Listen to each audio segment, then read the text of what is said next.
দেশের সর্বোত্তরের জেলা পঞ্চগড়ে গত কদিন ধরেই সর্বনিম্ন তাপমাত্রা বিরাজ করছে 11 থেকে 12 ডিগ্রি ঘরে। বিকেল থেকে পরদিন বেশ বেলা পর্যন্ত চারদিক ঢেকে যায় ঘন কুয়াশায়। পঞ্চগড়ের শীত পরিস্থিতি নিয়ে বিস্তারিত জানাচ্ছেন আমাদের প্রতিনিধি সিদ্ধার্থ কর্মকার। সিদ্ধার্থ, পঞ্চগড়ের শীত সম্পর্কে আপনার কাছ থেকে জানতে চাই। জাকিয়া, শুরুতে জানিয়ে রাখতে চাই যে আসলে হিমালয় পাদদেশে অবস্থানের কারণে দেশের সর্বত্র জেলা এই পঞ্চগড় এটি কিন্তু বরাবরই দেশের অন্যান্য স্থানের চেয়ে শীত একটু বেশি পরিলক্ষিত হয়।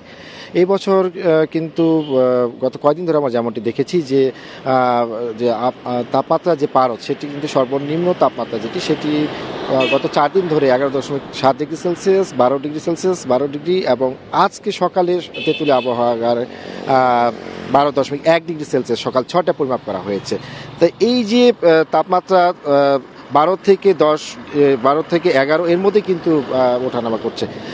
তো আবহাওয়া পর্যবেক্ষণাগার থেকে আবহাওয়া পর্যবেক্ষক জিতেন্দ্রনাথ রায় তিনি আমাকে যেমনটি জানিয়েছেন যে আসলে এই আগামী সপ্তাহে দিয়ে কিন্তু এই তাপমাত্রা আরও নিচে নেমে আসবে, অর্থাৎ ডিসেম্বরের 10 থেকে 15 তারিখের মধ্যে কিন্তু একটি মৃদু শৈত্যপ্রবাহ বয়ে যাওয়ার সম্ভাবনা রয়েছে। আর শীত মানে পঞ্চগড়ের মানুষের সাধারণ নিম্ন আয়ের ছিন্নমূল যেসব মানুষ রয়েছেন তাদের কিন্তু অবর্ণনীয় ভোগান্তি তাদের পোহাতে হয়। বিশেষ করে শ্রমজীবী মানুষরা তারা কিন্তু সকালবেলা তাদের কাজে যেতে কষ্ট করতে হয়।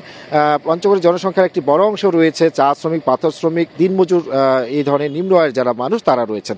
তাদের কিন্তু যে শীতের যে দুর্ভোগ, ঘন কুয়াশা এবং উত্তর দিক ধেয়ে আসা শীতল বাতাস, এর সাথে যে অব্যাহত দিনের বেলা অনেক বেলা পর্যন্ত কিন্তু ছুটি থাকা পাওয়া যায়, সেক্ষেত্রে তাদের কাজে যেতে কিন্তু অনেক ভোগান্তি পোহাতে হয়। তারা যেমনটি বলছেন যে তাদের আয় রোজগারের যে মাধ্যম এটি কিন্তু কমে যায়, তাদের সংসার চালাতে অনেক কষ্ট হয়।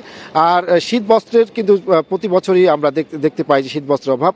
এই বছর জেলা প্রশাসক কাজী সাইমুজ্জামান তিনি আমাকে যেমনটি জানিয়েছেন যে আসলে এই পর্যন্ত 8,500 কম্বল তারা কিন্তু বিতরণ করেছেন এবং ইতিমধ্যে কিন্তু তারা 65,000 কম্বলের তারা কিন্তু চাহিদা দিয়েছেন ত্রাণ ও দুর্যোগ ব্যবস্থাপনা মন্ত্রণালয়ে। আর এছাড়াও কিন্তু এই পঞ্চগড়ের যে শীত, এই শীতের যে প্রতি বছর যেমনটি ঘটে থাকে যে শীতে কিন্তু আগুন পোহাতে গিয়ে অনেক মানুষই কিন্তু দুর্ঘটনার শিকার হন। এখনো পর্যন্ত এমন কোনো ঘটনা যদিও খবর পাওয়া যায়নি। তো এখনো শীত মোটামুটি 2 থেকে 3 মাস শীত এখনো বাকি। তো দেখা যাক সামনে কতটুকু ভোগান্তি নেমে আসে পঞ্চগড় সাধারণ মানুষের মধ্যে। তো এই ছিল পঞ্চগড় থেকে আমার কাছে সর্বশেষ।